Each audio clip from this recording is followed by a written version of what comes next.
नमस्कार, आप देख रहे हैं मौर्य जी न्यूज़ चैनल।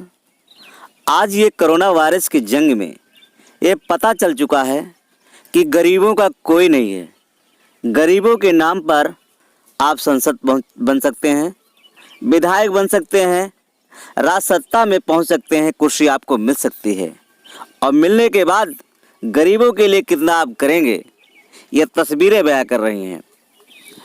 आज स्थिति यह है, जिन लोगों के पास पैसा है या कहीं से उन लोगों के लिए पैसे की व्यवस्था हो पा रही है, वो तो किसी तरह अपने अपने साधन से या साधन करके घर पहुंचे हैं या पहुंच चुके हैं या फंसे हैं।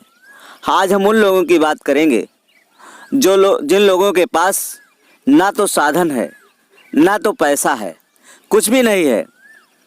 उन लोगों के लिए वो बेचारे फंसे हुए आज भी हैं। ना उनके लिए पैसा है, ना उनके लिए कोई व्यवस्था है, ना सरकार की तरफ से कोई लेटेस्ट खबर आई है सहायता के लिए। वो कुछ लोगों को घर वापसी करती है, मतलब घर वापस लाती है प्रवासियों को, कुछ लोगों को, और मीडिया में चला देती है कि हमने इतने लोगों को घर वापसी ले आया। दोस्तों, उसमें से वही लोग वापस आते हैं जिनके पास धन होता है, क्योंकि सरकार भी गरीबों की नहीं सुन रही है। अगर आपके पास पैसा नहीं है तो आपको मारा जाएगा, पीटा जाएगा और बॉर्डर से भी खेद दिया जाएगा। अगर बॉर्डर पर किसी तरह पहुंच चुके हो तो वहां भी तुमको मारा जाएगा, प्रताड़ित किया जाएगा। ऐसे ही कुछ तस्वीरें हैं दोस्तों, जो पैदल चलते हुए अपने जान को भी गंवा बैठे हैं। आप जान लीजिए, इस तस्वीर में देखिए, यह कई साल तक अपने माँ बाप, भाई बहन व गाँव के यार दोस्तों के साथ रहे, लेकिन अपने परिवार की आर्थिक मुश्किलों को देखकर दिल पर पत्थर रखकर परदेश गए थे कि मेहनत करके पैसे कमाकर भेजेंगे और पिता की मदद करेंगे, बहन की शादी के लिए पैसे जोड़ेंगे। लेकिन सपने पूरे हो पाते उससे पहले ही मौत का शिकार हो गया। इस युवा का दोष यही था कि ये गरीब घर में पैदा हुआ था, हैदराबाद गया था पैसा कमाकर अपने परिवार की मदद करने। जब इसकी जेब में कुछ नहीं बचा तो वो यहाँ से पैदल ही निकल पड़ा अपने घर उड़ीसा के लिए। लेकिन अभी 300 किलोमीटर ही पैदल चल पाया था कि भूख और थकान से उसकी मौत हो गई।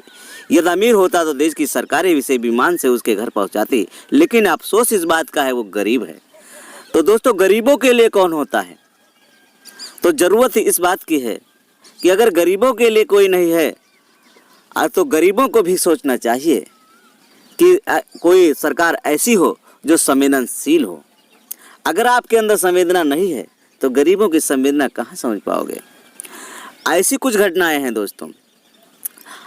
आज एक बिहार का युवक है जो अपनी बात ऐसी एक अधिकारी के सामने बयान की कि अधिकारी की आंखें नम हो गई। जानिए बिहार के एक मजदूर ने ऐसा क्या कहा कि दिल्ली के अफसर की आंखों में आ गए आंसू। साहब, मेरे पास ना तो बड़ी गाड़ी है, ना ही साइकिल है। मेरे 8 माह के फूल जैसे बच्चे ने इस दुनिया को अलविदा कह दिया। वो बच्चा जिसके लिए मैंने बिहार के बड़े से बड़े मंदिर में जाकर माथा टेका, 8 वर्ष तक भगवान से प्रार्थना की, तब जाकर मुझे एक बेटा नसीब हुआ। उसकी मौत हुए 3 दिन हो चुके हैं। मेरे पास दौलत नहीं है जो आपको दे दो और आप मुझे बिहार पहुंचा दो। मैं एक बदनसीब पिता हूँ जो आखिरी वक्त में अपने बच्चे के चेहरे को भी नहीं देख सका। मुझे पैदल ही बिहार जाने दो ताकि मैं इस मुश्किल वक्त में अपनी पत्नी से कह सकूं, घबरा नहीं, एक सच्चे साथी की तरह मैं तेरे साथ खड़ा हूं। ये ऐसी बातें आज गरीबों के मुख से निकल रही हैं। दोस्तों, आगे इस तस्वीर को देख लीजिए। ये लेडीज है, औरत है, गाजीपुर बॉर्डर पर फंसी हुई है। ये भी पैदल चल पड़ी थी। और ये बॉर्डर वाले जो वहाँ पे अधिकारी तैनात होते हैं वो भी किसी की नहीं सुनते हैं, लेकिन ये अपनी बात कहती है, रो रो कर कहती है, मुझे जाने दो, घर जाने दो, मैं किसी तरह पैदल चली जाऊंगी, लेकिन मुझे घर जाने दो। मेरे बच्चे की मौत हो चुकी है, मुझे घर किसी प्रकार से जाने दो। मेरा घर झांसी में है, हमें झांसी पहुंचना है। रोक रोक कर गिड़गिड़ाती है।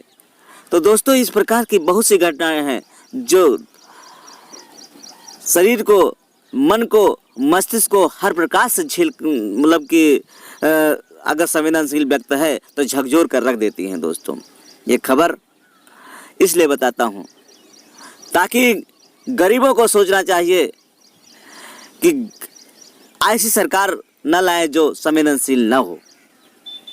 अगर संवेदनशील है तो गरीबों के लिए पहली प्राथमिकता होती है, लेकिन यहाँ पर केवल जुमला गांठा जाता है, झांसा दिया जाता है, केवल टकटकी लगाए लोग देखते रहते हैं कि अब की बार कुछ अच्छा कहेंगे, गरीबों के लिए, कुछ फंसे हुए लोगों के लिए, तत्कालीन राहत के लिए कुछ ऐसा होगा, लेकिन होता कुछ नहीं है। जो जहाँ फंसे हैं, आज भी फंसे हैं, रेलवे चालू किया तो टिकट सबसे अधिक किराया। अरे जो कोरोना वायरस का फंड है प्रधानमंत्री ने चालू किया है, उसमें इतना पैसा इकट्ठा हुआ है। जो कोरोना वायरस से जूझ रहे लोग हैं, मर रहे हैं कोरोना के कारण, लॉकडाउन में फंसे हैं, उन लोगों के ऊपर पैसा नहीं खर्चा किया जा रहा है। आपकी क्या राय है? कमेंट के माध्यम से दोस्तों बताइए। उस पैसे को यहाँ पैदल चलने वाले गरीबों के लिए खर्चा होना चाहिए कि नहीं होना चाहिए? कमेंट के माध्यम से बताएं।